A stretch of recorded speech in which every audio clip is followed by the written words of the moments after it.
እግዚአብሔር መስት የልጅነታችንን አይመልከትብን እንጂ ትዕቢታችን እንደው ይሄን ከንቱ ዓለም ስናየው ማለት ነው። ይሄን ኃጢአተኛ ዓለም እንደዛ ነው የሚሰማ። በጣም የጾምክ በጣም የጸለይክ ሌላው ሁሉ የረከሰ አንተ ብቻ የተቀደስክ እንደዚህ ከሚሰማ ጥርግ አድርገህ ብበለሻል። ዛሬ በቴክኖሎጂ ማናየው ምን ነገር አለ? ኃጢአት በደጃችን መጥቶ የለ እንዴ? ስለዚህ ትንሽ ከሶሻል ሚዲያው ትንሽ ከወሬ ሱሱም ትንሽ አልፏል። ሙሉ በሙሉ ተውት አይደለም ደግሞ ከፍቷችሁ ሶሻል ሚዲያ የምትሰሩ ሰዎች እንዳትሄዱ። ግን ቢያንስ ምን ወደ ኃጢአት እንደሚመራ እናውቃለን አናውቅ? እናውቃለን። ሶሻል ሚዲያውን እንጠቀመው እንጂ ሶሻል ሚዲያው እኛን አይጠቀመን። አሁን ችግሩ እየተጠቀመን ነው። ስለ ጽድቅ የሚጾሙ ምንድናቸው? ዓላማው ግን ምንድነው? ስጋህን ስትገዛ ነፍስህን ትገዛ። ነፍስ ነጻ ትሆናለች። ሌላ ቀን የሚሰለጥንብህ ኃጢአት አይሰለጥንብህም። አሁን ሌላ ቀን የሚጫወትብህ ሰይጣን አይጫወትም። የዝሙት ፈተና በጾም ወቅትና በፍስግ ወቅት አንድ አይደለም። በፍስግ ወቅት ሰይጣን ይጫወትብናል። በጾም ወቅት ግን አቅም ያጣል። ከሚጾም ሰው አፍ እሳት ይተፋል ይላል። የሚጸልይ ሰው አይኑን ይወገዋል ይላል። ስለዚህ አሁን የጾም ወቅት እኮ በነገራችን ላይ ሰይጣን መሄጃ ነው የሚያጣው። አሁን ይህን ሰሞን የሚጾመው ሰው ሲበዛ ሰይጣን ይቸገራል። ተነሽ ወዳጅ ስቃይ እንዲወድቅ ከራሴ ላይ ወወልድ ወመንፈስ ቅዱስ አሐዱ አምላክ አሜን። እናማት በስመ አብ ወወልድ ወመንፈስ ቅዱስ አሐዱ አምላክ አሜን። በስመ አብ ወወልድ ወመንፈስ ቅዱስ አሐዱ አምላክ አሜን። ክቡራን አበው መነኮሳት፣ ካህናት፣ ሊቃውንተ ቤተ ክርስቲያን እንዲሁም ዘማሪያን፣ አገልጋዮች፣ ወንድሞች፣ እህቶች፣ አባቶች፣ እናቶች በእግዚአብሔር ሰላምታ እንደምንዋላችሁ እንደምንዋላችሁ።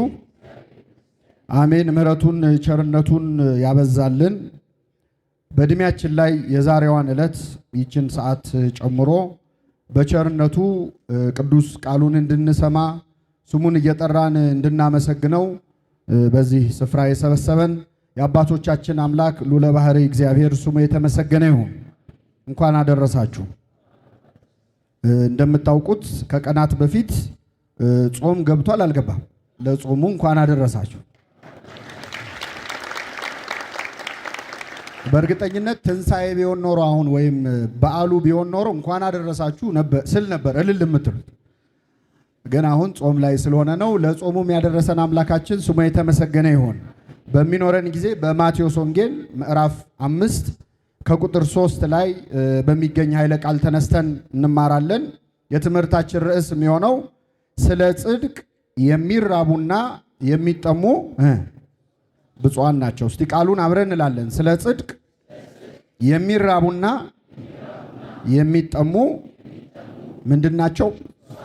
ብፁዓን ናቸው። አንቀጸ ብፁዓን ተብሎ በሚጠራው አምላካችን ኢየሱስ ክርስቶስ በተራራ ላይ ባስተማረበት ስብከት ላይ አንድ ሰው ብፁዕ ለመባል ብፅዓን ለማግኘት ምን ማሟላት አለበት የሚለውን አብራርቶ ሰፊ ትምህርት አስተምሯል። በተራራ ላይ ሕዝቡን ሰብስቦ ክርስቶስ በዚያ ትምህርት ላይ ከተናገራቸው የብፅዓን ወይም ብፁዕ የመባያ መስፈርቶች መካከል አንዱ ስለ ጽድቅ ብለው የሚራሙና የሚጠሙ ምንድናቸው አለ?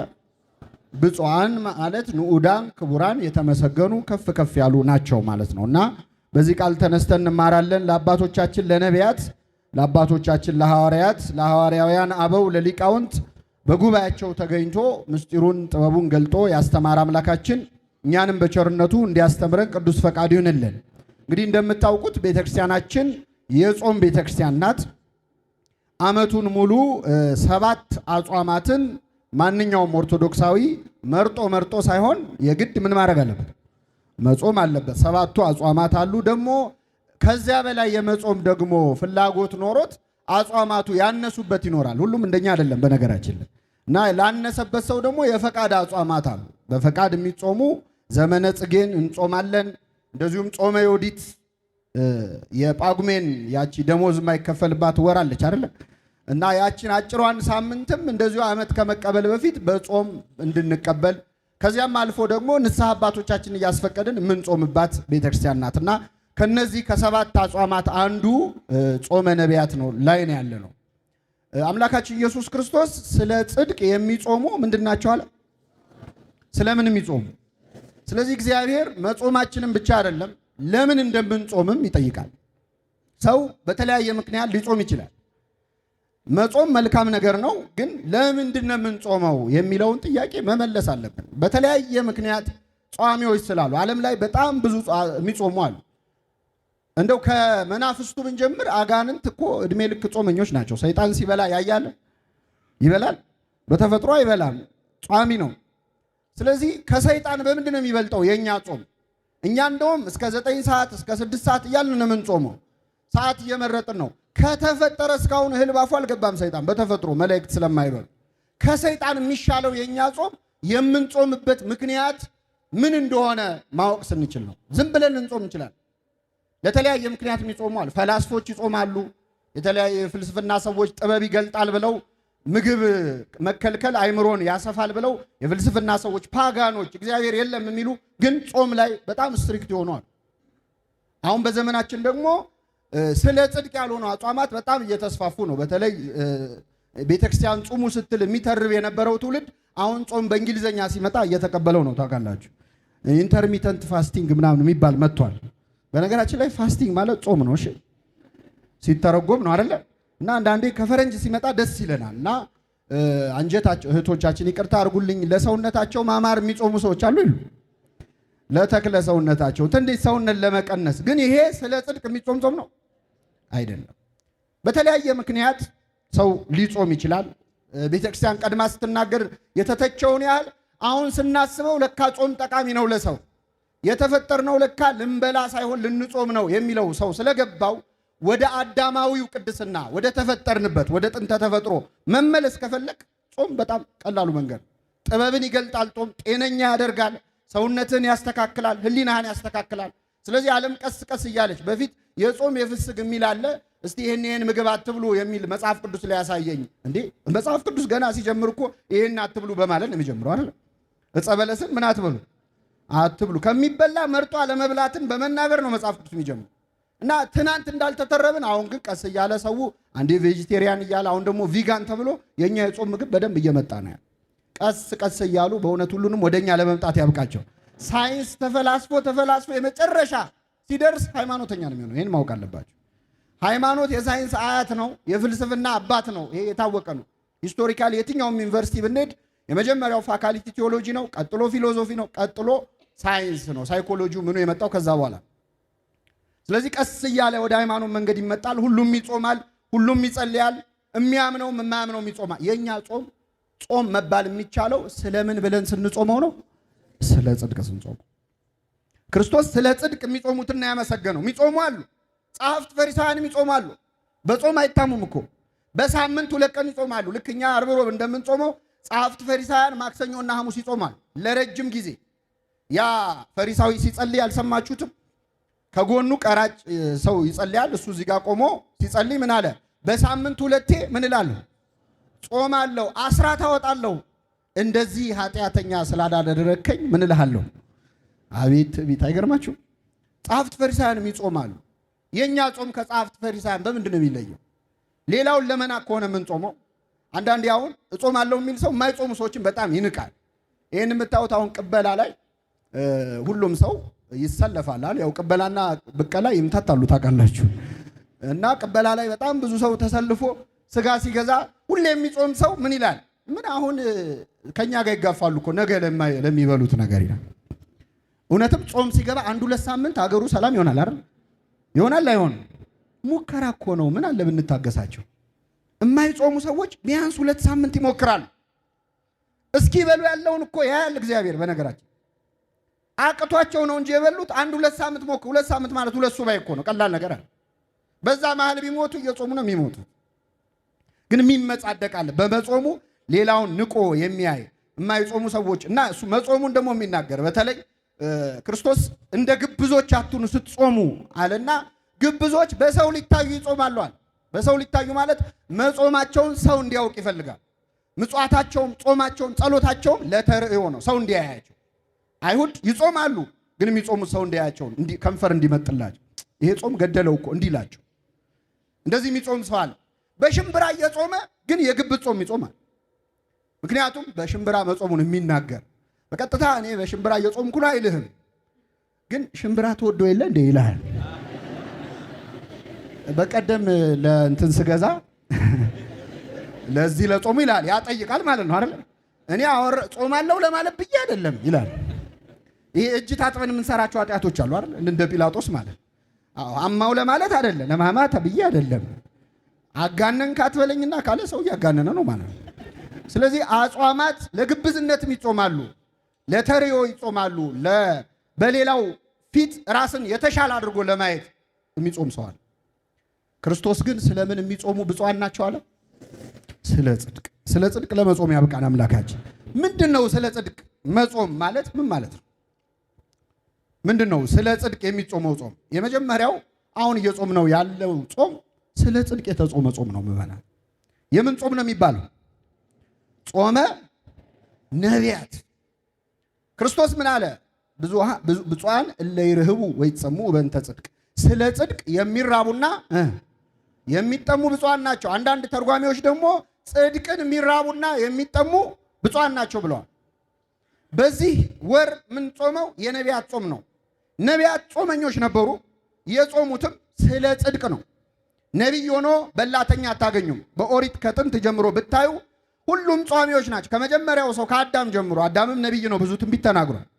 ከአዳም አንስቶ ክርስቶስ እስከመጣባት ጊዜ ድረስ ከመጥምቁ ዮሐንስ ከአዳም እስከ ክርስቶስ የነበሩ ነቢያት ዮሐንስና አዳም ናቸው።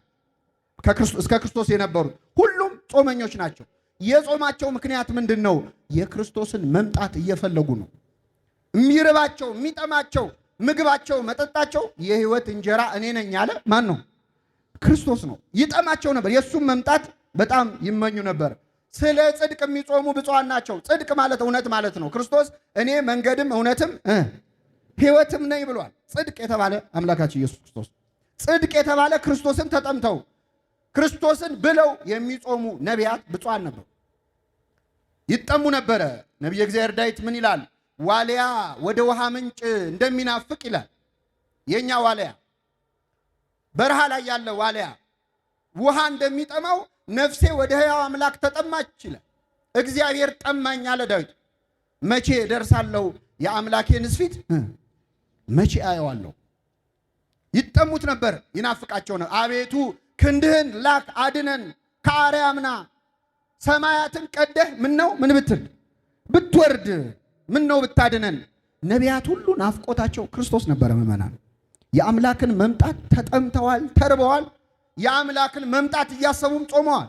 ይህ ጾም ስለ ጽድቅ የተጾመ ጾም ነው። በጣም ይገርማቸዋል። ቅዱስ ጴጥሮስ ምን ያህል ስለ ክርስቶስ መምጣት ነቢያት ይጓጉ እንደነበረ አስደናቂ ቃል ተናግሯል። አንደኛ ጴጥሮስ ምዕራፍ 1 ከቁጥር 10 ላይ ትንቢት የተናገሩን ነቢያት ይላል። ከኔ ጋር ናችሁ? ምን የተናገሩት?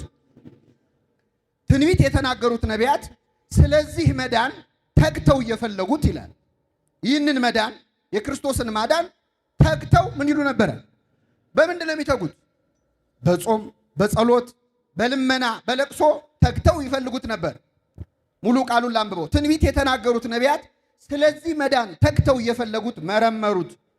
በእነርሱ የነበረ የክርስቶስ መንፈስ ቅዱስ ስለ ክርስቶስ መከራ ከእርሱም በኋላ ስለሚመጣው ክብር አስቀድሞ እየመሰከረላቸው ይላል። መንፈስ ቅዱስ ያሳያቸው ነበር። ነቢያት በኦሪት ላይ ሆነው በብሉይ ኪዳን ሆነው ክርስቶስ እንደሚመጣ መንፈስ ቅዱስ ያሳያቸዋል። በሱም ላይ የሚወርደው መከራ ይታያቸዋል። እየመሰከረ በምን ወይም እንዴት ባለ ዘመን እንዳመለከታቸው ይመረምሩ ነበር ይላል። ስለዚህ ዛሬ የምንጾመው የነማንን ጾም ነው? የነቢያትን ጾም። ማንም ብለው የጾሙትን ጾም ክርስቶስን ብለው እየፈለጉ ምን ባለ ዘመን እንደሚመጣ። በለዓም እንኳን ምን ብሏል? አየዋለሁ አሁን ግን አይደለም አለ። እስኪ በሉ አየዋለሁ አሁን ግን አየዋለሁ አለ። እያየው እኮ ነው። አየዋለሁ አሁን ግን አይደለም፣ እመለከተዋለሁ በቅርብ ግን አይደለም፣ ከያዕቆብ ኮከብ ይወጣላል። ነቢያት ሁሉ ትንቢታቸው፣ ልመናቸው፣ ፍላጎታቸው የክርስቶስን መምጣት ነበር ይናፍቁ የነበረው። ይህንን አስበው ጾመዋል። እኛም እንጾማለን። ክርስቶስ ምን አለ? ብዙ ነቢያት እናንተ የምታዩትን ሊያዩ ወደዱ፣ ምን አላሉ? አላዩም። ሊሰሙ ወደዱ፣ አልሰሙም። ያዩ አይኖቻችሁ፣ የሰሙ ጆሮዎቻችሁ ምንድን ናቸው? ብፁዓን ናቸው። ነቢያቱ ሁሉ ይፈልጉ ነበር፣ ክርስቶስን ሊያዩት ይመኙ ነበር፣ ግን አላዩትም። ክርስቶስ ብዙ ነቢያን ያለው በነገራችን ላይ ሁሉም ነቢያት አላለም። ምን ነቢያን ያለው? ብዙ ማለት ያዩት አሏ። ከነቢያት መካከል ክርስቶስን ማየት ተመኝተው ያልቀረባቸው ክርስቶስን መጥተው ማየት የቻሉ ነቢያት አሉ። ለምሳሌ ሙሴና ኤልያስ አይተውታል። ሙሴና ኤልያስ በታቦር ተራራ ላይ ክርስቶስ ተገልጾላቸዋል። ጾመኞቹ እንደውም በጣም የሚገርመው ከነቢያት 40 ቀን የጾሙት እነማን ናቸው? ሙሴና ኤልያስ ናቸው። እነሱ አይተውታል በአይናቸው ክርስቶስን አይተውታል። ናፍቀው አልቀሩም፣ ተመኝተው አልቀሩም። እና አሁን የምንጾመው ጾም የነቢያቱን ጾም ነው። በእውነት የእነሱን በረከት ያሳድርብን። አሁን ችግሩ ምንድን ነው? እኛ ስንጾም እሺ ነቢያትስ ውረድ ተወለድ ብለው ክርስቶስን ናፍቀው ጾሙ። እኛ ለምንድን ነው የምንጾመው? አሁን ክርስቶስ ተወልዷል አልተወለደም? ወርዷል አልወረደም? ወርዷል። ለምን እንጾማለን? እኛ አይተነዋል፣ እነሱ ስላላዩት ነው ብለን ልንጠይቅ እንችላለን። እንደው ሞራላችሁን ለመንካት አይደለም፣ ከይቅርታ ጋር አላየነውም። እኛም ክርስቶስን አይታችሁታል? እኔ አላቅም፣ ያላችሁበትን መንፈሳዊ ደረጃ አይታችሁታል? ቅዳሴያችን ምንድን ነው የሚለው? ክርስቶስ ደቀ መዛሙርቱን ሰብስቦ እናንተ የምታዩትን ሊያዩ ወደዱ፣ ምን አላሉ? አላዩም አላቸው። ደቀ መዛሙርቱ ናቸው። እናንተ የምትሰሙትን ሊሰሙ ወደዱ፣ ምን አላሉ? አልሰሙም። ያዩ አይኖቻችሁ፣ የሰሙ ጆሮዎቻችሁ ብፁዓን ናቸው ይላል። ይህንን ቅዳሴ ላይ አባቶቻችን ያዜሙታል ወንጌል ከመነበቡ በፊት። ወከማሆሙ ለነኒ ይላል። እኛንም እንደነሱ አድርገን ወንጌልን ሰምተን ለመፈጸም አብቃን ይላል። ሁላችንን ያብቃን። ስለዚህ አይተነዋል። ሳያዩ ያመኑ ግን ምንድን ናቸው? አዎ ክርስቶስን በአይናችን አላየነውም፣ በእምነት አይን አይተነዋል። በእምነት መነጽር አይተነዋል። በአይን በስጋ አይን አይደለም፣ በመንፈስ አይን በልብ አይን አይተነዋል እንጂ ነቢያቱ እንዳላዩት እኛም አላየነውም። ነቢያቱ የጾሙት ክርስቶስን ወደፊት ሊያዩ እየተመኙ ነው። እያዩትም ነበረ። በእውነት በእምነት መነጽሮ ነው። እነሆ በኤፍራታ ሰማነው፣ በዱር ውስጥም ወደ ማደሪያዎቹ እንገባለን፣ እግሮቹ በሚቆሙበት ስፍራ ምን እንላለን? አይገርማችሁም? አሁን ዳዊት እኮ አላየውም፣ ክርስቶስን አላየውም፣ ግን በትንቢት መነጽር ሕፃን ሆኖ ሲያለቅስ ከሩቅ አየው። ሲያየው እነሆ በኤፍራታ ምን አልነው አለ? ሰማነው። ጆሮ አልሰማም፣ ግን በመንፈሳዊ። ኢሳይያስ ደግሞ ሕፃን ተወለደልን፣ ወንድ ልጅም ተሰጠን፣ አለቅነት በጫንቃው ላይ ነው፣ ስሙም ድንቅ መካር፣ ኃያል አምላክ፣ የዘላለም አባት፣ የሰላም አለቃ ተብሎ ይጠራል። አላየውም፣ እንዳየው ቆጥሮ ግን ሕፃን ተወለደልን አለ። በጣም ይገርመው፣ ሲሰቀል ሁሉ እንዳየው ጽፏል እኮ ኢሳይያስ። የሰማነውን ነገር ማን አምኗል? የእግዚአብሔር ክንድ ለማን ተገልጧል? በእርሱ ቁስል እኛ ምን አልን? ተፈወስን። ልብ አድርጉ፣ ኢሳይያስ አልተፈወሰም። ግን የዕለተ ዓርቡን የክርስቶስን ስቃይ የቅድሙን ጥቅስ መልሰን እንመልከተው። ስለሚመጣው ክብር፣ ስለ ክርስቶስ መከራ እየመሰከሩ ይላል። ስለማን መከራ? ስለዚህ ገና የሚመጣውን መከራ የሚመጣውን ስቃይ አይተው አስቀድመው በትንቢት መነጽር ተናግረዋል። ያንን አይተው ስለጾሙ እኛም የነሱ በረከት እንዲደርሰን እንጾማለን። በእውነት ጾምን ጾመ ስርየት ያደርግልን። ስለ ጽድቅ የሚጾሙ ምንድን ናቸው? ብፁዓን ናቸው፣ ንዑዳን ክቡራን ናቸው። እንግዲህ ቤተክርስቲያናችን የነቢያት ጾም ብላ ትጾማለች። በጣም ይገርማል። የሐዋርያት ጾም ሳለ የለም አለ፣ የነቢያት ጾም አለ፣ ጾመ ነነዌ አለ። ከመጣ ከሄደው ጋር የምትጾም ቤተክርስቲያን ነች የኛ ቤተክርስቲያን። ሰበብ እየፈለገች ከመጣ ከሄደው ጋር ከመብላት ከመጣ ከሄደው ጋር መጾም ይሻላል አይሻል? ይሻላል። ሰበብ ነው የምትፈልገው ለመጾም ቤተክርስቲያን። ነቢያት ጾሙ ብላ ትጾማለች፣ የነነዌ ሰዎች ጾሙ ብላ ትጾማለች። አሁን የነነዌ ሰዎች ጾም እኛን ምን ይመለከተናል ይላል አንዳንድ ሰው። ለነነዌ ሰዎች የተደረገ ምሕረት ለእኛ ያስፈልጋል አያስፈልግም? እነሱን የማረ ይምረናል አይደል እንዴ? ስለዚህ ትጾማለች ቤተክርስቲያን።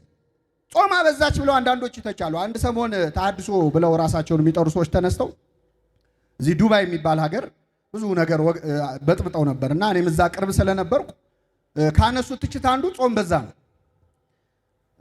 ጾም በዛ እና በተለይ አሁን የሐዋርያ ጾም ለምሳሌ 12 ቀን ነው መሆን ያለበት አሉ። ስንት ቀን?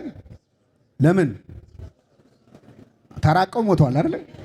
ሐዋርያት ስንት ስለሆኑ በጣም ጥሩ። የነነዌ ጾም ስንት ቀን ነው የምንጾመው? የነነዌ ህዝብ ስንት ነው? አይ ካልኩሌሽኑ ከተሰራ ለሁሉም ነው መሆን ያለበት አይደል? በጣም አሳፋሪ አሳዛኝ። ቤተክርስቲያን ግን ከመጣ ከሄደው ጋር ትጾማል። ይጠቅማል ብላ ስለምታስብ ትጾማል። አሁን የነቢያትን ጾም ደግሞ እየጾመች ነው።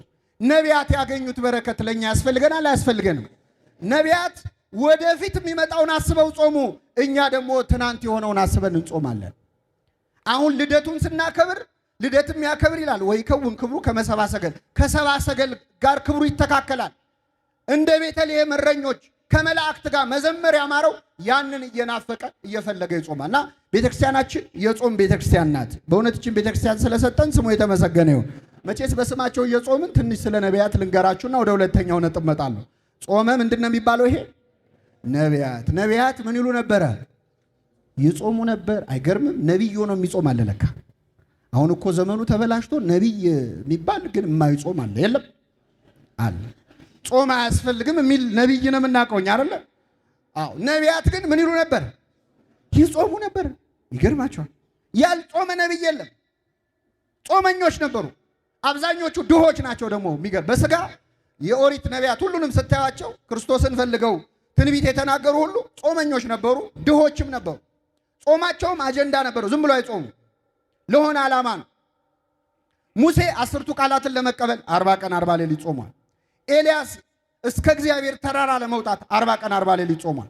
ለሆነ ጉዳይ ይጾማሉ ነፍሳቸው እስክትሰቃይ ድረስ። ነፍሴን በጾም ወቀጻይክዋ በጾም ለነፍሴ ነፍሴን በጾም አስመረርኳት ይላል ነቢየ እግዚአብሔር ዳዊት። ሁሉም ጾመኞች ናቸው። ደግሞ ድሆች ነበሩ ነቢያት። በጣም ይገርማል። ነቢይ ተብለው ግን ምን ነበሩ? ድሆች ነበሩ። በመንፈስ አይደለም፣ በምን? በስጋ። በአንጻሩ በዘመናቸው የነበሩ ሐሰተኞች ነቢያት ደግሞ በጣም ባለጸጎች ነበሩ። በጣም ባለጸጎች ነበሩ። በቁጥርም ብዙ ነበሩ። የውሸት ነቢያት በጣም ብዙ ናቸው። ለምሳሌ በኤልያስ ዘመን ኤልያስ አንድ ነቢይ ነው። ሐሰተኞች ነቢያት 800 ነበሩ። ስንት? 1 ለ800 ነበሩ ውድድሩ። በጣም ብዙ ናቸው ሐሰተኞች ነቢያት። በጣም ገንዘብ አላቸው፣ ባለጸጎች ናቸው። እንደውም ጭራሽ መጽሐፈ ነገሥት ላይማ በጣም ይገርማችሁ የውሸቱ ነቢይ ሐሰተኛው ነቢይ ማለት ነው እውነተኛውን ነቢይ ቤቱ አሳድሮት ነበር። ያኛው ቤት የለውም ድሃ ነው።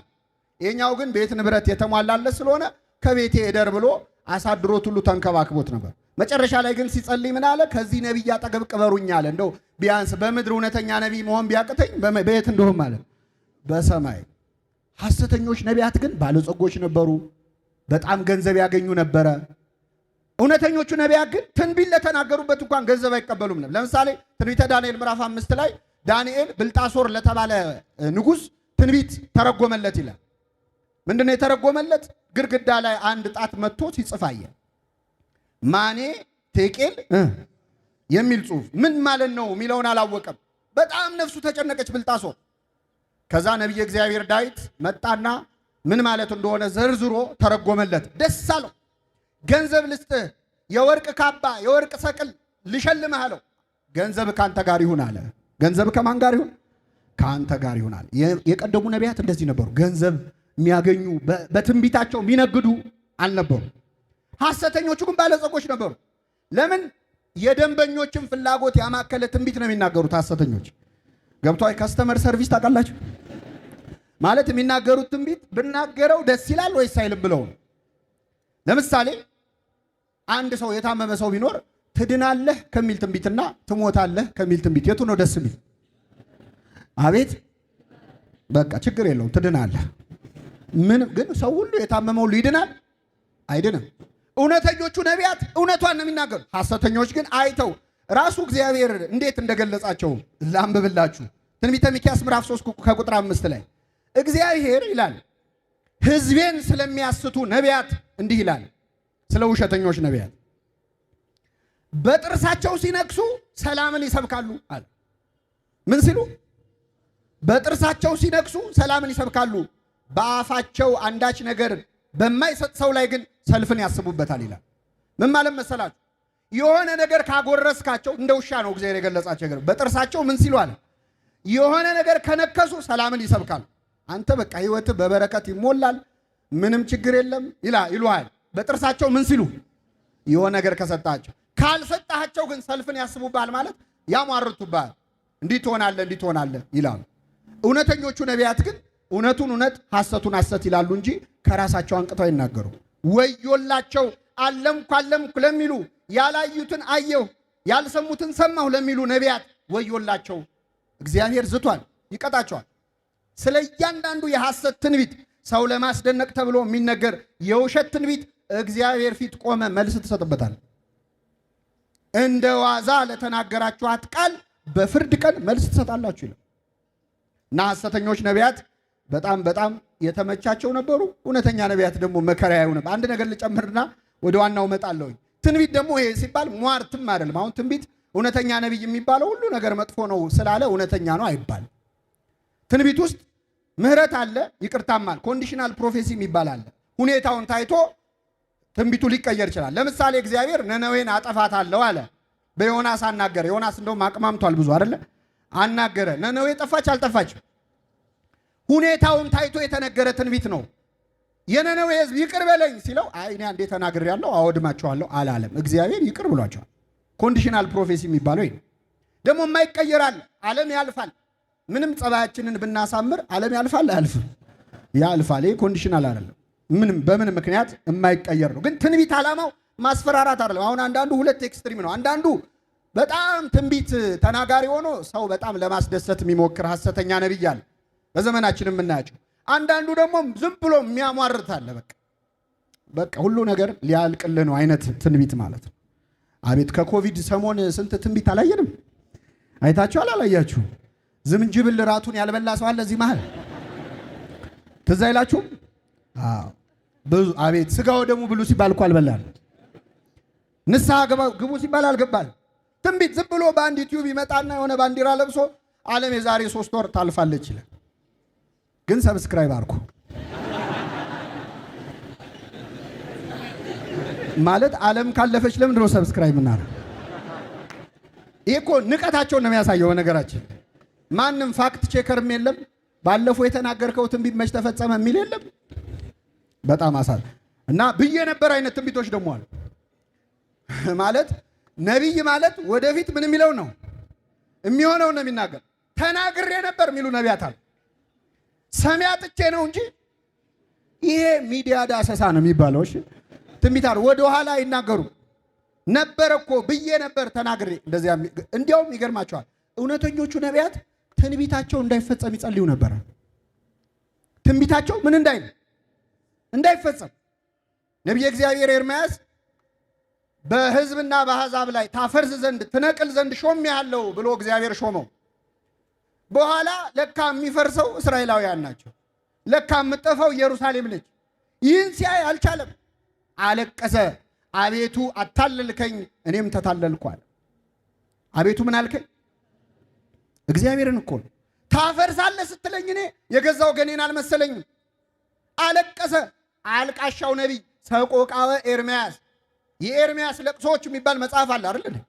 በእንባ እንደውም አባቶቻችን ሰቆቃወ ኤርምያስን ይዘው ጸሎት ሲያደርጉ ሲደግሙ አንዳንድ ቅዱሳን እንባው ጠብ ይላል። አሁንም መጽሐፉ ላይ ሰቆቃወ ኤርምያስ አልቃሻ ነቢይ ነው። ብዙዎቹ ነቢያት ትንቢታቸው እንዳይፈጸም ሲያለቅሱ ሲጸልዩ ነው የኖሩት። እንኳን ብዬ ነበር ሊሉ ስለሚናገሩት ትንቢት በእውነት ሊፎክሩና በእውነት የነቢያቱን በረከት በሁላችን ያሳድርብን። ስለ ጽድቅ የሚጾሙ ምንድን ናቸው? ብፁዓን ናቸው። የመጀመሪያ ነቢያት ናቸው። ሁለተኛ ለትምህርት ለምጽዋት ለቃለ እግዚአብሔር ብለው የሚጾሙ ሰዎች ምንድን ናቸው? ብፁዓን ናቸው። ይህ ደግሞ ምንድን ነው? ቃለ እግዚአብሔር ለመስማት ብለው የተራቡ የተጠሙ ጽድቅ የተባለ ወንጌልን ለመስማት ብለው በኢትዮጵያ ኦርቶዶክስ ተዋሕዶ ቤተክርስቲያን ሆነን ይህን ስንናገር በኩራት ነው በእውነት። ምክንያቱም የእኛ ቤተክርስቲያን እዚህ ላይ የደረሰችው ተርበው ተጠምተው በተማሩ ሊቃውንት ነው። ከብፁዓን አባቶቻችን ከሊቃነ ጳጳሳቱ ጀምሮ እስከታች ድረስ ያሉ መምህራነ ቤተክርስቲያን ሊቃውንት ተርበው በእንተ ስማ ለማርያም ብለው ለምነው ጸልየው። እንደውም አባቶቻችን ምን ይላሉ? ሄሮድስ ከጨፈጨፋቸው ሕፃናት በቅዱስ ያሬድ ምክንያት የሞቱት ሕፃናት ይበልጣሉ ይላሉ። ምን ማለት መሰላችሁ? የአብነት ትምህርት ሊማሩ ወጥተው ሽፍታ ገሏቸው የሞቱ ሕፃናት አሉ። አውሬ በልቷቸዋል። ሲለምኑ በረሃ በስቃይ ላይ ሆነው በአብነት ትምህርት ቤት በጉባኤ ቤት የቆሎ ተማሪ ተብለው መከራ አይተው ሲማሩ የሚራቡት ረሃብ ስለምንድን ነው እየተራቡ ያሉት? ስለ ጽድቅ ነው የተራቡ። ስለ ጽድቅ የሚራቡ ብፁዓን ናቸው። ለጾም ለጸሎት ብለው ኢትዮጵያ በእውነት እንዴት አይነት ሀገር ነች! ረሃብ ላይ ሆኖ እኮ የሚጾም ህዝብ ነው። ረሃብ ላይ ሆኖ ሩቅ አትሂዱ። አሁን በቅርብ ሰሜን ጦርነት ላይ በሀገራችን እርስ በርስ ብዙ እሳት ሲነድ ነበረ። እግዚአብሔር በቸርነቱ አበረደው። በዚያ ውጊያ ላይ ተፈናቃዮች ከቤት ንብረታቸው ወጥተው እርዳታ የተለያየ እርዳታ ሰጪዎች ብስኩት ይሰጧቸዋል እና ብስኩት ሲሰጧቸው የጾም ነው የፍስክ ይላሉ። ረሃብ ላይ እኮ ናቸው። እስቲ ሂዱ የበላችሁትን ምግብ ተርፏችሁ ከምግብ ቤት እስቲ ቴካዌ አድርጉና ለነዳያን እስቲ ና ብላችሁ ስጧቸው። የመጀመሪያ ጥያቄ ምንድን ነው? ጾም አለው ወይስ የለውም ነው። የስጋ ድሆች ናቸው እንጂ የነፍስ ድሆች እኮ አይደሉም። የሁለት ዓለም ስደተኛማ መሆን አይፈልጉም። እየራባቸው ግን የጾም ነው ይላል። ረሃብ ላይ ሆና የምትራብ አረ ወደ ኋላ ከሄዳችሁ በኢትዮጵያ ታሪክ እኮ በ77 በ66 ኢትዮጵያ ውስጥ ረሃብ በነበረ ሰዓት አንዳንድ ገበሬዎች እኮ በሬ ቤታቸው ቁጭ ብሎ አርደው ላለመብላት በረሃብ ይሞታሉ። ታውቃላችሁ? አብይ ጾም ነው ብለው በጾምማ በሬ አርጄ አልበላም ብለው በሬያቸው ቆሞ እነሱ የሞቱ። ስለ ጽድቅ የሚጾሙ ምንድናቸው? ብፁዓን ናቸው። ስለዚህ ለጾም ለጸሎት ለምጽዋት ተብሎ መጾም እንግዲህ ጾም አሁን ሁላችንም እስከቻልነው እንጾማለን። ግን ጠዋት ቁርስህን ካልበላ ከሰዓት ምሳ ካልበላ በኋላ ሰዓቱ ሲደርስ ቁርሱና ምሳውን አንድ ላይ የምትበላ ከሆነ ይሄ ቁጠባ ነው የሚባለው። አባቶቻችን እንዲህ አይነቱን ሰው በምሳው የከበረ ይሉታል። በምኑ በምሳው የከበረ ማለት ያወጣ የነበረውን ኮስት አካክሶ የሚበላ ማለት። ጾም አንዱ ምጽዋት ሲከተል ነው። አለዚያ ቁጠባ ነው የሚሆነው።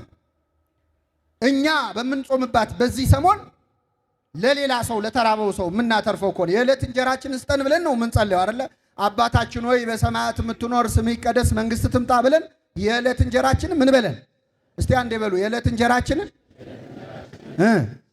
ምናችንን ብቻችንን ስንጸልይ የዕለት እንጀራዬን ነው የምንለው ወይስ እንጀራችን? ብቻችንን እኮ ነው። ብቻችንን ስንሆን የዕለት ምናችን? አይገርማችሁ? አሁን አንድ ልጅ እናቱን እማዬ እራታችንን ስጪን ካለ እራታችንን ካለ የሚበላው ብቻውን ነው ወይስ ከወንድሞቹ ጋር? በምን አወቀ? እራታችንን ካለ ብዙ ነው አይደለ? አሁን እግዚአብሔር የዕለት እንጀራችንን ስጠን ብለህ ስትጸልይ ይሰጣል። ግን ብቻህን እንደማትበላ ነው የሚያስበው። አሁን አንድ ልጅ እናቱን ሄዶ እራታችንን ስጪን ብሎ በትሪ ተቀብሎ ብቻውን ጥርቅ አድርጎ ቢበላ ይገረፋል፣ ይቀጣል። እንደ እንጀራችን እራት ስጪን ብለህ አይደል እራታችንን አላልክም ነው የሚባለው። ወይ ደግሞ ቢደፋው ቢጥለው። እኛ እኮ እንደዚህ ነው የምናደርገው። በነገራችን እንጀራችንን ብለን ለምነን እኛ ጠግበን የምንደፋው ምግብ አለ። የሚበሉት አተው ደግሞ ኩርምት ብለው የሚያድሩ አሉ። አንተ ጠግበ የሚተርፍህ ምግብ ማለት የሌላ ሰው እራት ነበረ። አንተ የማትለብሳቸው ቤት የሰቀልካቸው ልብሶች የወንድም ልብሶች ናቸው። ይዘህበት ነው። ቅዱስ ባስልዮስ ምን ይላል? ሌብነት የሚባለው የድሃውን ምግብ የድሃውን ልብስ መቀማት ብቻ አይደለም። እሱ አንዱ ነው፣ አንዱ ሌብነት ነው። ሁለተኛው ድሃው ሊበላው ይችል የነበረውን ምግብና ሊለብስ የነበረውን ልብስ ይዞ ማስቀረጥ ምንነት ነው? ሌብነት ነው። ከኔ ጋር ናችሁ ምእመናን? በነዳያን ምክንያት ይጠይቀናል። አብረን መንግስተ ሰማያን ነው የምንወርሰው አይደለ? ተስፋችን አብረ መንግስቱን የምትወርስ ከሆነ ለምን አትበላም? አብረ ለመብላት የምትሰስት ከሆነ እንዴት አብረ መንግስቱን ልትወርስ ትችላለህ? ይላል እና ለምጽዋት፣ ለጾም፣ ለትምህርት፣ ለመንፈሳዊ ነገር ብለው የሚጾሙ ምንድናቸው? ብፁዓን ናቸው። እንደዚህ ለመጾም ያብቃል። ጾማችን ለሌላ የምንተርፍበት በጣም ድንቅ ቃል ተናግሯል ቅዱስ ጳውሎስ። በዚያን ጊዜ በሉ እስኪ የነሱ ትርፍ የናንተን ጉድለት እንዲሞላ መቼ? የነሱ ምን ትርፍ የናንተን ምን እንዲሞላ ማለት አሁን ያሉ ነዳያን ጎድሏቸዋል ወይስ ተርፏቸዋል? እኛስ ተርፎናል። በዕለተ ምጽአት ግን እነሱ ይተርፋቸዋል። ድህነትን ስለታገሱ እግዚአብሔር ይሸልማቸዋል በነገራችን።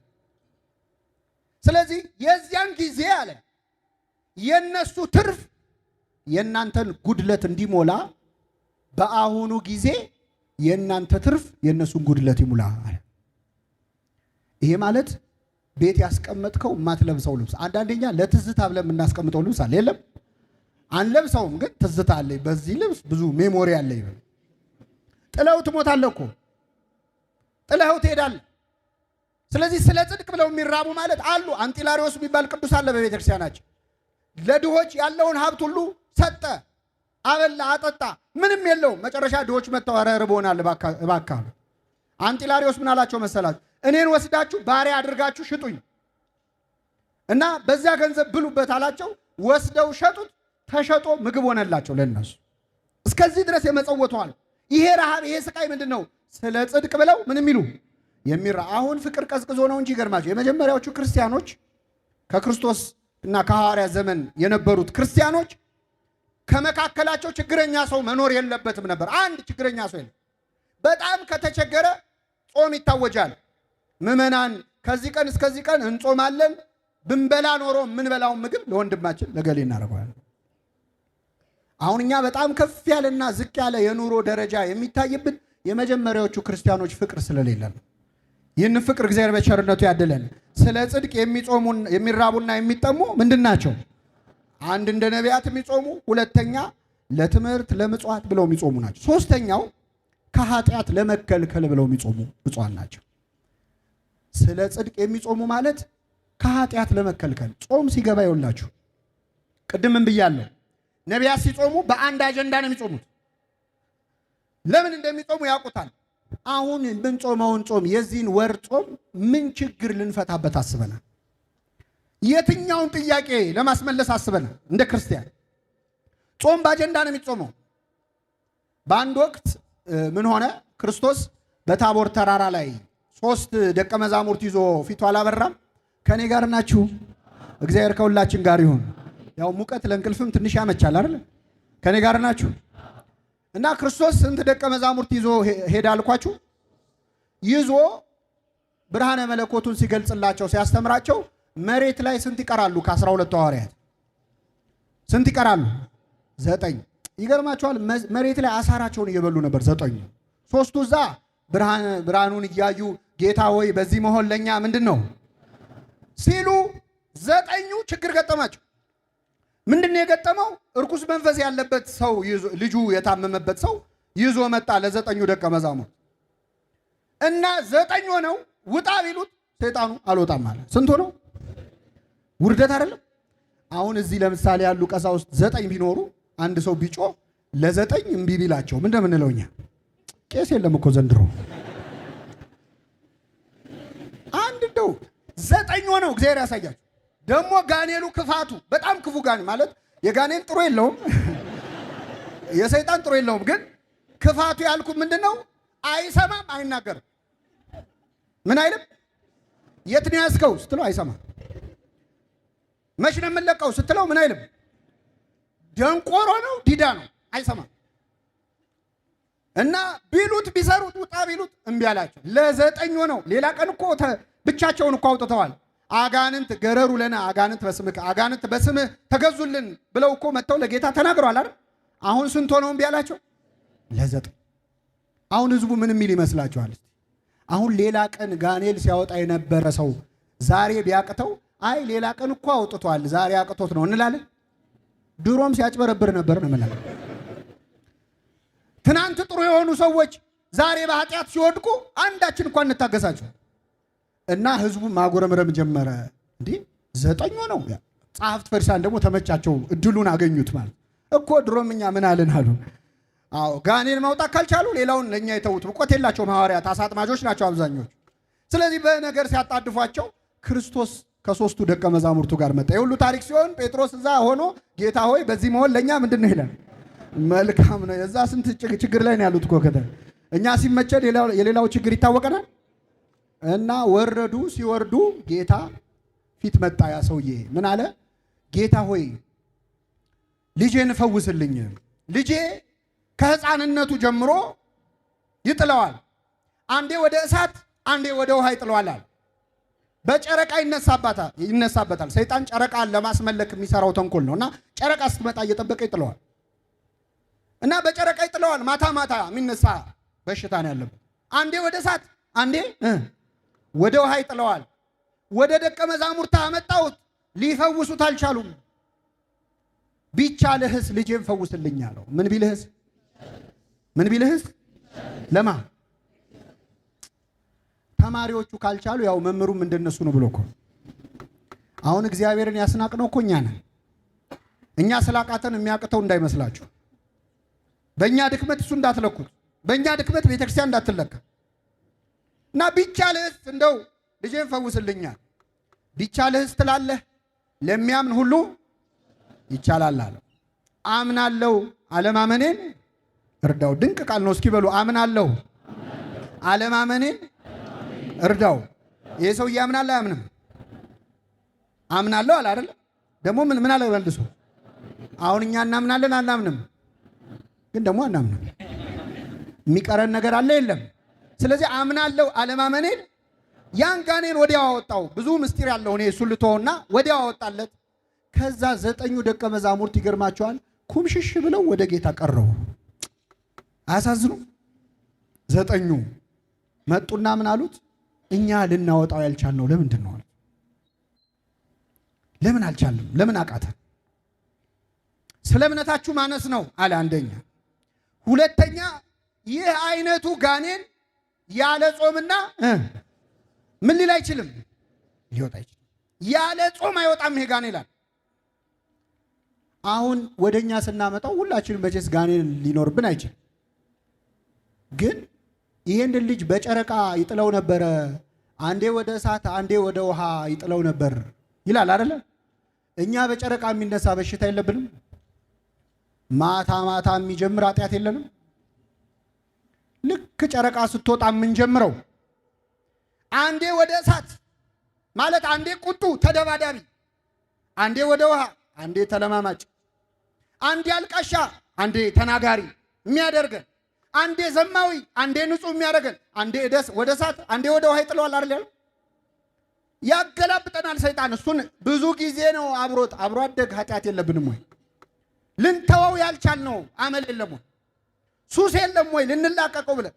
አሁን ሱስ ሲባል ብዙ ጊዜ የፈረደበት ሲጋራና መጠጥ የሚጠጣ ይመስል። ኃጢአት እኮ ሱስ ነው አይደል? ሁላችንም የኃጢአት ሱሰኞች ነን። ማንም ሱስ የሌለበት የለም። መተው እየፈለግን ያልተውነው ኃጢአት የለም ወይ? ዝተን ከዛሬ በኋላ ሁለተኛ አላደርገውም ብለን ቅዱስ ጳውሎስ እኮ ብሏል፣ እንደዚህ ለሞት ከተሰጠ ሰውነት ማን ያድነኛል? የምፈልገው መልካም ነገር አላደርግም አለ። ነገ በጠዋት ተነስቼ ጸልያለሁ አስቀድሳለሁ ብለን ተኝተን እናርፍዳለን። የምንፈልገውን መልካም ነገር አናደርግም፣ የማንፈልገውን ክፉ ግን እናደርጋለን። መተው እያማረን ልንተወው ያልቻልነው ኃጢአት አለ። እንዴት እንላቀቅ? ሞከርን፣ ዛትን። አዲስ ዓመት በመጣ ቁጥር ዘንድሮ ብለን ጽፈናል፣ ዝተናል። ስንት ሰው እኮ ሲጋራውን ሰብሯል፣ ስንት ሰው መጠጡን ደፍቷል። ተመልሶ ወደ ኃጢአት ይመለሳል። ለምንድን ነው? ለምን አቃተው? ይህ አይነቱ ጋኔን ያለ ጾምና ያለ ጸሎት አይወጣም። እግዚአብሔር በዚህ ጾም አልወጣ ያለንን አልላቀቅ ያለንን አመላችንን ይንቀልልን። የሆነ ችግር አለ ሁላችንም ጋር። የሆነ ብዙ ጠበል ተረጭቶ ሊርቅ ያልቻለ አመል አለብን። ወይ አንደበታችን፣ ወይ ቁጣችን፣ ወይ ሰውነታችን፣ ወይ አመንዝራነታችን፣ ወይ ስካራችን የሆነ ልንላቀቀው ያልቻልነውን ችግር መፍቻ ነው ጾም። ቅዱስ ያሬድ ማር ይስሐቅ ይላል እማ ለጸሎት ጾም የጸሎት እናት ነች። ጸሎት ይወለዳል በጾም። የጸሎት ህይወት የሌለው ሰው እስቲ እችን ሰሞን ይጸልይ። ምክንያቱም ጾም ወደ ጸሎት ይገፋፋል። ልብ ብላችሁ ከሆነ ወደ ቤተ ክርስቲያን ብዙ ሰው የሚመጣው በፍስክ ነው ወይስ በጾም? አያችሁ፣ እማ ለጸሎት ትገፋፋል። ምግብ ስንበላ ጸልየን የምንበላው፣ ስንጨርስም ስብሐት እንላለን በስርዓቱ። ግን ብዙዎቻችን ካረሳን እንኳን የማንረሳው የትኛው ነው? አይሰማም። ቀድሞ ያለውን ነው። ለመሰላችሁ ሰው በራበው ሰዓት ይጸልያል፣ ሲጠግብ ግን ይረሳዋል። እማ ለጸሎት ወእህታ ለአርምሞ የዝምታ እህት ነች ጾም ይላል። ዝም ታሰኛለች። ሰው ሲርበው እኮ ዝም ይላል አይልም? ዝም ሲል ደግሞ ከብዙ ችግር ይገላገላል። ከብዙ ምላሱን ይጠብቅ። እማ ለጸሎት ወእህታ ለአርምሞ ወጥንተ ኩሉ ገድል ሰናይት የመልካም ስራ ሁሉ መነሻ ነች ጾም። እንዲህ ከጾምን ብዙ በጎ ስራ ብዙ መልካም ነገር ልንሰራ እንችላለን። ሁሉ ነገራችን ከጾም ነው። ግን ቅዱስ ያሬድ በሌላ ቦታ ይጹም አይን ይላል። አይን ምን ይበል? ይጹም፣ አይናችንም ይጹም። ሆዳችን ብቻ አይደለም፣ አይናችን ክፉ ነገር ከማየት ይጹም። ዛሬ በቴክኖሎጂ የማናየው ምን ነገር አለ? ኃጢአት በደጃችን መጥቶ የለ እንዴ? ስለዚህ ትንሽ ከሶሻል ሚዲያውም ትንሽ ከወሬ ሱሱም ትንሽ አልፏል። ሙሉ በሙሉ ተውት አይደለም። ደግሞ ከፍቷችሁ ሶሻል ሚዲያ የምትሰሩ ሰዎች እንዳትሄዱ። ግን ቢያንስ ምን ወደ ኃጢአት እንደሚመራ እናውቃለን አናውቅ? እናውቃለን። ሶሻል ሚዲያውን እንጠቀመው እንጂ ሶሻል ሚዲያው እኛን አይጠቀመን። አሁን ችግሩ እየተጠቀመን ነው። ልብ ብላችሁ ከሆነ አንደኛ በጣም ትዕግስታችንን የሚያስጨርስ ቅርጽ ነው ያለው ሚዲያው። በአንድ ደቂቃ የሆነ ነገር ሰምተን ነው ዞር የምናደርገው። ስለዚህ የመታገስ መጠንህ የስንት ደቂቃ ይሆናል ማለት? የአንድ ደቂቃ። በቃ የሞነጨርክ ባውራጣት ታመሻለህ ቁጭ ብለህ።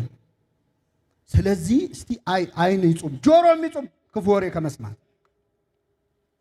ተመልከቱ።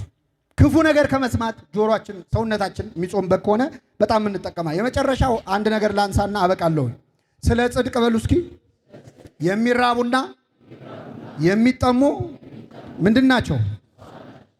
ምን የሚሉ? የሚራቡና።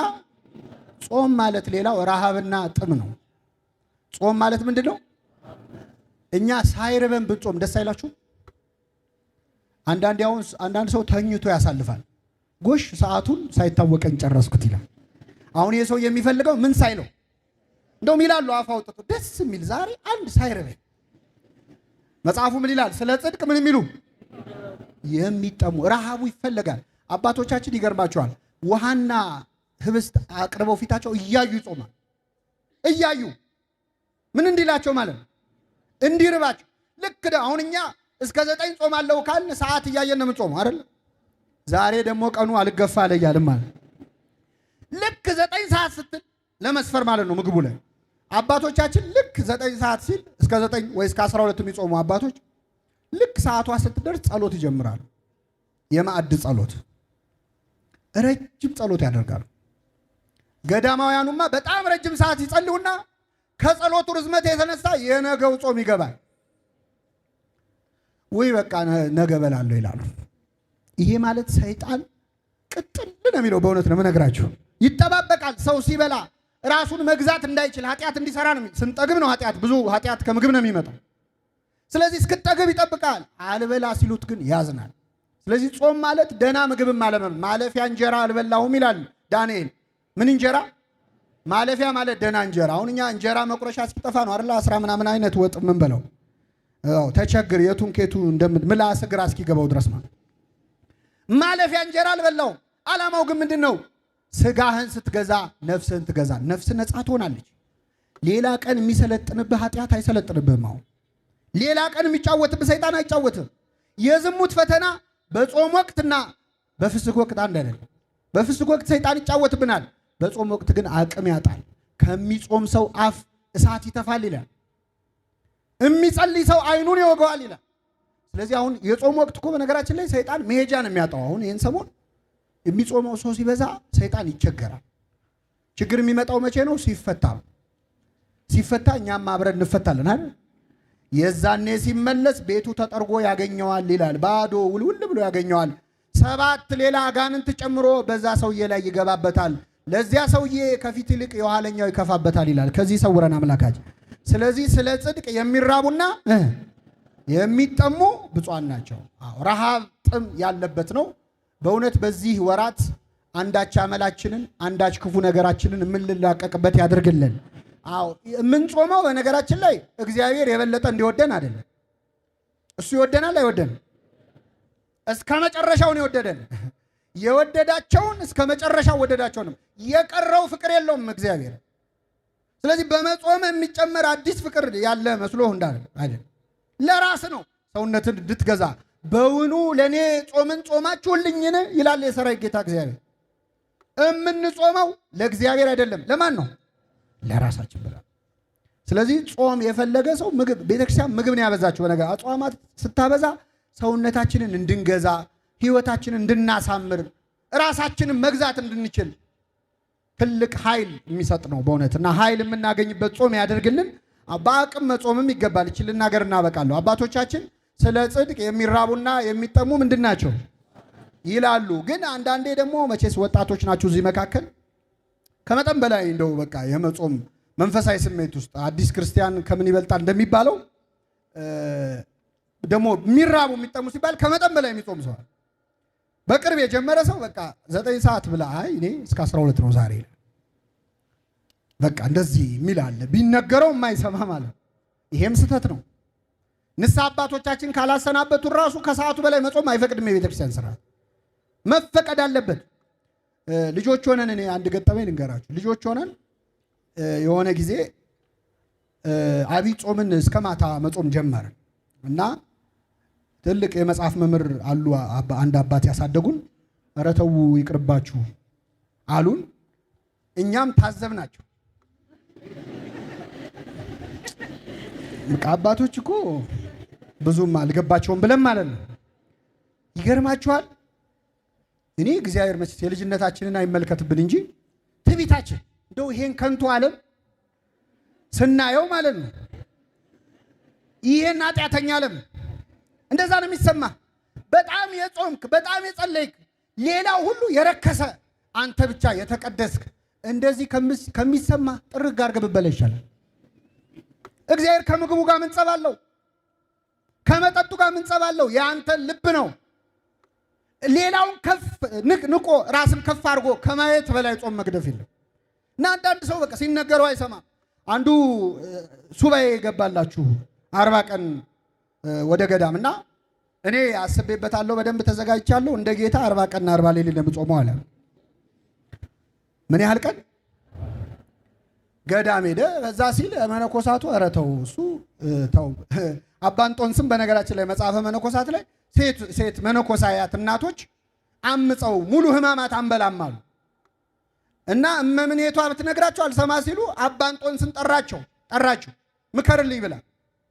አባ እንጦንስ ምን አላቸው? እኔ አለ 90 ዓመቴ ነው፣ ብዙ ገድል ፈጽም ያለው፣ ግን በአቅሜ ጾማለሁ፣ በአቅሜ እበላለሁ አለ። በአቅሜ ምን አለ? እጾማለሁ። እንዲህ ባይሰማል እና ይሄ ልጅም 40 ቀን 40 ሌሊት ጾማለሁ እንደ ጌታ ብሎ ገባ። ለማንኛውም ያው አንተ አትበላውም፣ ግን ለማንኛውም ብለው ሽምብራ አስገቡለት። ያው የዛሬ 40 ቀን ተሸክማችሁ ትወጣላችሁ፣ ችግር የለም ማለት ገባ። 1-3 ቀን ጾመ። ይገርማችኋል። እንደምንም 3 ቀን ጾመ። ከዛ በጣም ከበደው 4ኛው ቀን ላይ። ከዚያ እግዚአብሔር ስንት አምላክ ነው? ይሄን ለማሰብ አንዲት ሽምብራ አንስቶ በላ። እግዚአብሔር አንድ ብቻ ነው? አንድም። ስለዚህ 3 በላ። ወንጌላውያን ስንት ናቸው? ወንጌላውያኑ ስለዚህ በ4 ወንጌላውያን ስንት? 5ቱ አዕማደ ምስጢር አለ። ከዛ ነው በ7ቱ ሊቃነ መላእክት። እየባሰበት መጣ። በነገራችን ላይ ስትበላ ይበስብሃል አይደል? ባሰበት ጭራሽ። ከዛ በ12ቱ በ24ቱ ካህናተ ሰማይ አልቻለም። በ36ቱ ቅዱሳት አንስት፣ በ72ቱ አልቻለም። 120ው መጨረሻ በእልፍ አእላፋት መላእክት አለ። ምንድነው ነጥቡ? መጽሐፈ መነኮሳት ምን ይላል? እስመ ንሕነ በጊዜ ጽጋብ ይመስለነ እንዘ ንክል ጸዊመ ይላል።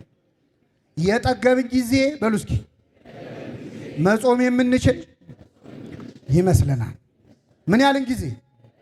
አሁን ዛሬ ራቱ ጥርቅ አድርጎ የበላ ሰው ነገ እስከ ስንት ነው የምትጾመው ስትለው ምን ይላል? ኧረ አልበላም ነገ ጠግቧላ። ይሄ በምግብ ብቻ አይደለም። በነገራችን በምግብ ብቻ በስልጣን አሁን ስልጣን ያልተሰጠው ሰው እኔ በሆን ኖሮ ይላል። አልተሰጠውማ። እዛ ቦታ ላይ ቢቀመጥ ብሶ ቁጭ ልል ይችላል። እንዴ ኢትዮጵያ እግር ኳስ እንደ ተመልካቹ ቢሆን ከዓለም አንደኛ መሆን አልነበረብንም? ነበር አልነበረም? እንዲህ ቢያደርገው የሚል ሰው እኮ ብዙ አለ። ስትገባ ግን ችግር ነው። ይሄ ማለት ሌላው ላይ የፈረድካት ፍርድ ወደ አንተ ስትዞር ታያታለህ። ሌላው ላይ የደፈደፍከው በተለይ በሰው ኃጢአት እገሌ እንዴት እንዲያረጋል ብለህ የተማረርክ እንደሆን እንዴት እንዲህ እንዳረገ እስኪገባ ድረስ ትፈተናለህ። ለካ ለዚህ ነው እንዲያረገው ትላለህ። ምናልባት ብሰን ቁጭ ልንልም ይችላል። ስለዚህ በዚህ ጾም በአቅማችን ጾመን በአቅማችን ስርየት የምናገኝበት ያደርግልን። ስለ ጽድቅ የሚጾሙ የሰማነውን በልቡናችን ያሳድርብን።